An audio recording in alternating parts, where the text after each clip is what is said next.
Your expensive camping gear is lying to you. That $400 Gore-Tex jacket that melts near a campfire spark, the GPS unit that dies in the cold, the water filter that REI literally sells repair kits for because they know it will fail.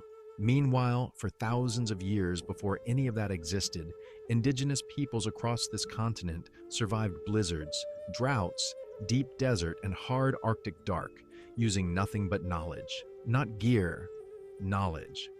The most ancient system won, against the best modern alternatives money could buy. Today, we're talking about it. Picture the northern plains. 1800s, a Lakota woman is crouched over a bison hide stretched tight across the frozen ground.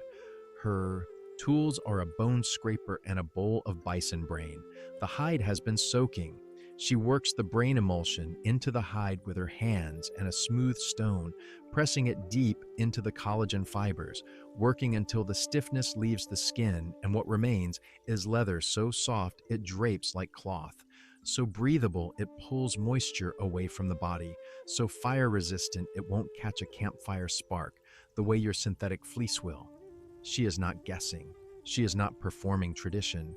She is executing a process refined across hundreds of generations of empirical testing, testing where failure meant dying cold. The phospholipids in brain tissue bond chemically with collagen's amino acids. That's the science. She knew that science without the Latin. She knew it in her hands, in the outcome, in the way the leather moved. That is what we've forgotten. And here's the question this video is going to answer. How many of these skills, the ones we dismissed as primitive, as gone, as irrelevant, have been validated by modern science? 25. The answer is 25. And counting. Before we get into it, I want to ask you something. What's the one piece of modern gear you've bought for camping or survival that actually led you down in the field? Leave it in the comments, because what you're about to discover will completely change how you see the relationship between technology and knowledge, between things you carry and things you know. Here's where most people get the comparison wrong. They think the problem is that modern gear is bad. It isn't. A quality ferro rod is excellent. A good fixed blade knife is excellent. A metal water bottle is excellent. The failure isn't in every product. The failure is in the idea that gear replaces knowledge, that you can buy your way to competence. Walk into any outdoor retailer and you are surrounded by that idea. Synthetic insulation rated to -20. Emergency bivy sacks made of crinkly mylar. Waterproof. Matches that never quite strike right when your fingers are numb. The freeze-dried meal packets at $8 to $15 each with a shelf life the manufacturer reminds you to check. Every single product in that store is selling you the same promise, that with enough stuff, you will be safe. The traditional knowledge system said the opposite. The more you know, the less you carry. That's a direct quote from Mors Kochanski, the Canadian bushcraft instructor who spent decades documenting northern indigenous skills. He wasn't romanticizing anything. He was describing an engineering reality. Skill cannot run out of batteries. Skill cannot be left behind at the trailhead. Here's the part that should make you angry. The outdoor industry doesn't profit from your competence. It profits from your dependence. There is no subscription model for knowing how to read a willow tree for water. There is no quarterly upgrade cycle for understanding how to reverse wrap dogbane cordage. So let's go through what these systems actually are. 25 of them. And let's be clear about the science behind each one. Start with fire. The bow drill is not folk craft. It is applied physics. A spinning spindle converts kinetic energy into heat through friction, grinding charred wood into fine dust that accumulates in a notch depression. When that dust reaches approximately 700 degrees Fahrenheit, it spontaneously oxidizes into a self-sustaining ember. That temperature threshold has been confirmed in experimental research at the University of Dayton. Walter Howes documented the bow drill most extensively among Inuit and Inupiaq peoples, though Sioux, Onondaga, and dozens of other tribes maintained their own versions. The hand drill, a simpler two-piece set, was even more widespread. An Apache warrior was documented by a US soldier as producing fire in 8 seconds. 8 seconds from no fire to fire, using 2 sticks. No lighter, no ferro rod, no frustration at wet matches. Just the physics of friction, mastered completely. Think of it like this. A bow drill is not a primitive lighter. It is a precision instrument that exploits thermodynamics using only materials available in any forest on Earth. Now, water. Here is where the skill gap becomes almost embarrassing for modern campers. The Tohono O'odham of the Sonoran Desert lived in a landscape averaging 8 to 12 inches of annual rainfall. They thrived there, not survived. Thrived for 4,000 years. Their secret was reading the landscape as a water map. Cottonwood trees require substantial groundwater. They signal subsurface flow in dry washes. Mesquite roots penetrate over 150 feet to reach deep aquifers, marking water in apparently barren terrain. Willow grows exclusively near water. The USGS confirmed cottonwood's dependence on shallow water tables in studies around Tucson. What the Tohono O'odham knew from generations of observation, hydrology confirmed with instruments, the plant was telling you where the water was. The knowledge is how to listen. Before the GPS, before the water filter, there was literacy, ecological literacy that costs nothing and never fails. Here's where it gets remarkable: hot stone boiling. Long before metal pots existed, tribes across North America boiled water and cooked food using heated rocks transferred to water-filled containers. The physics are elegant. You heat fist-sized stones in fire to approximately 900 degrees Fahrenheit. You drop them into a hide pouch, a bark basket, even a carved wood bowl. The water absorbs the heat continuously, keeping the container below its own ignition temperature. Bring the water to a rolling boil, and you have killed every bacterial pathogen, every virus, every parasite known to threaten human health in natural water. Fire-cracked rock is among the most abundant archaeological evidence at North American sites. This wasn't rare. This was daily life. And it works. No filter needed. No chemical tablets. Just rocks, fire, and knowledge of the process. If you're finding this valuable, hit the like button right now, because what comes next changes how you think about food on the trail entirely. Pemmican. The word comes from the Cree word Pemmican, from Pemi, meaning fat. The Cree, Lakota, Blackfoot, and Assiniboine peoples perfected a food technology so effective it was adopted wholesale by Arctic explorers in the 19th and 20th centuries. Robert Peary called it an absolute necessity for polar travel. Roald Amundsen relied on it for the first successful expedition to the South Pole. Here's how it works. Bison meat is dried until brittle. Roughly 5 pounds of fresh meat yields 1 pound of dried.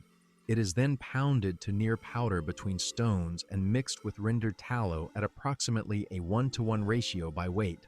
Optional additions: dried Saskatoon berries, choke cherries. The result delivers around 3,500 calories per pound. Shelf life? Decades. The preservation science is not mysterious. Minimal moisture content prevents microbial growth.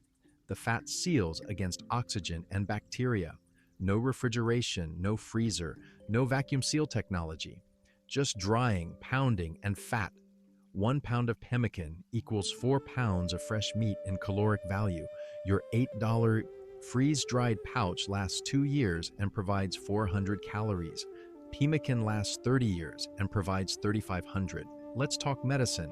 Here is where things get genuinely startling. Yarrow, Achillea millefolium, was used by the Flambeau Ojibwe for spider bite poultices, by the Cherokee for fever and diarrhea, and by tribes across the entire continent to stop bleeding. You can find yarrow in almost any meadow in North America.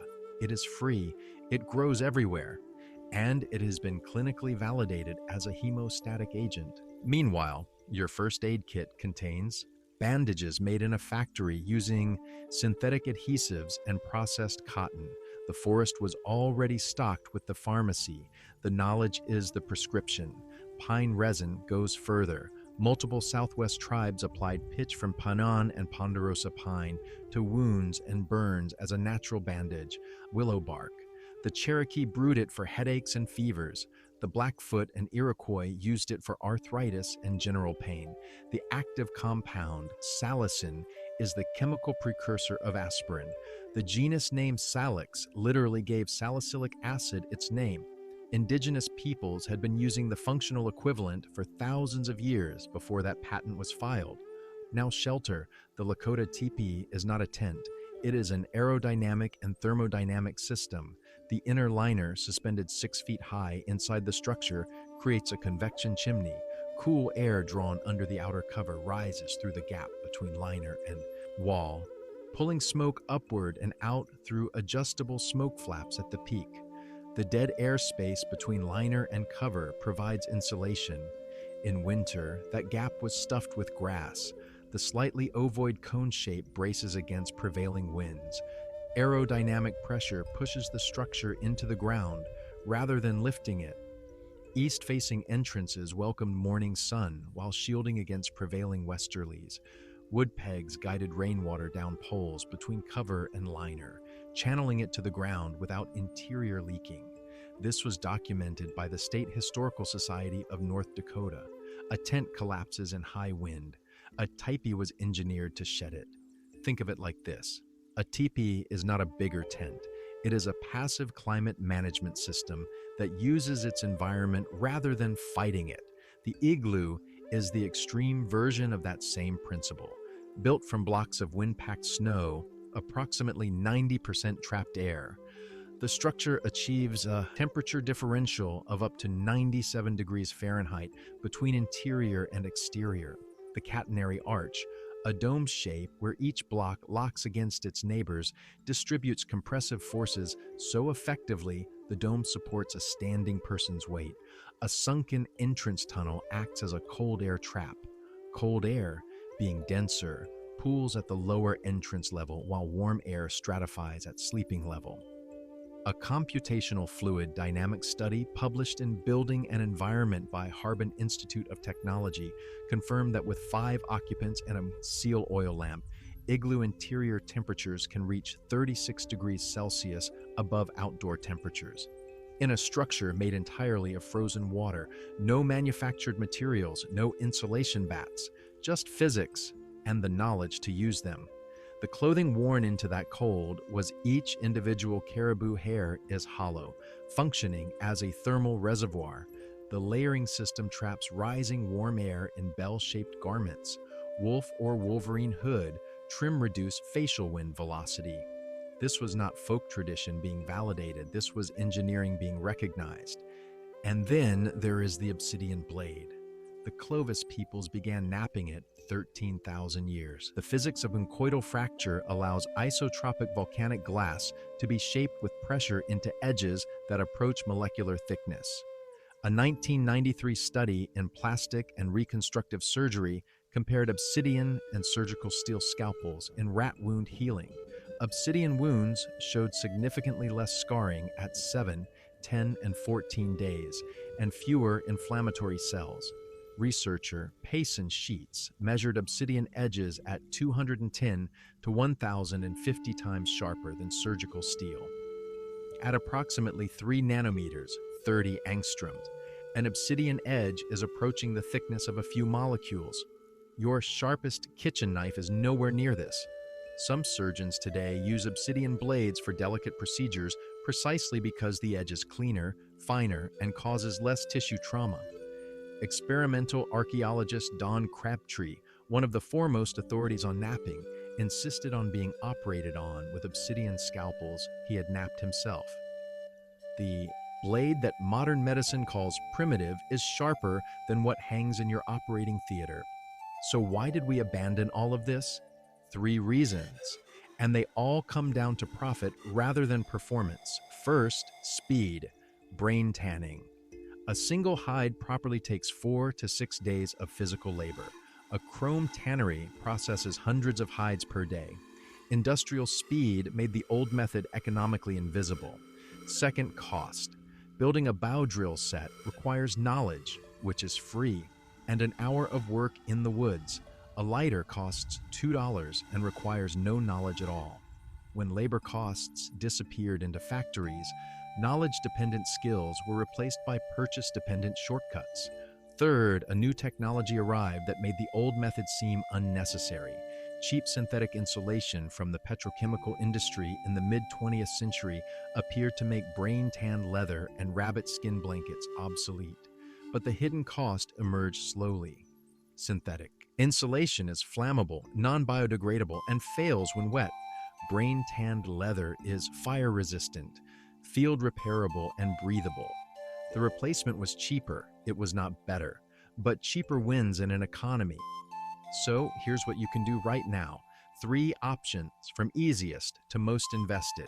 Option 1, buy a copy of Daniel Muirman's Native American Ethnobotany, the most comprehensive ethnobotanical database ever compiled, covering 44,000 documented plant uses across 291 tribal societies. Option 2, learn the bow drill. There are tutorials based on Moores Kochanski's validated techniques. Source, a willow or cottonwood.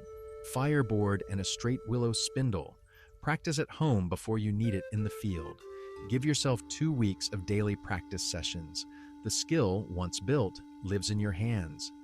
Option 3, at minimum, memorize 3 plant indicators for water in your region. Cottonwood and willow for riparian water. Cattail for standing fresh water. Find a field guide for your specific region and know the 3 plants by sight. That costs nothing. That knowledge functions without batteries. These people were not primitive. They were engineers working in the only lab that mattered, the one that ended your bloodline if your solutions failed. They were pharmacologists without institutions, architects without computers, physicists without equations. They were masters of a complete integrated system, not a collection of products. The knowledge wasn't lost. It was deliberately replaced by things that could be sold. And now you know that. Subscribe to this channel because we are digging up exactly this kind of knowledge. The tested, validated, forgotten systems that the modern world buried under a product catalog. Tell us in the comments what survival topic you want us to investigate next, because there is a lot more where this came from.